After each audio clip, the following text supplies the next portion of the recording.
How to use Finviz Screener for day trading. Follow the instructions. Go to the Finviz website and open the Screener tool. Click on the Descriptive tab to start setting filters. Set the price range to focus on affordable stocks like between $1 and $50. Choose average volume over 500K to find actively traded stocks. Select relative volume over 1 to identify unusual trading activity.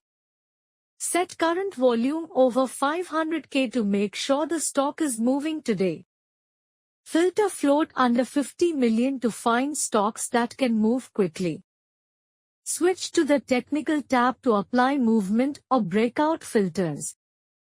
Use the Change filter to find stocks moving up or down at least 5%. Review the charts of the filtered stocks to spot patterns and confirm setups. Thank you for watching.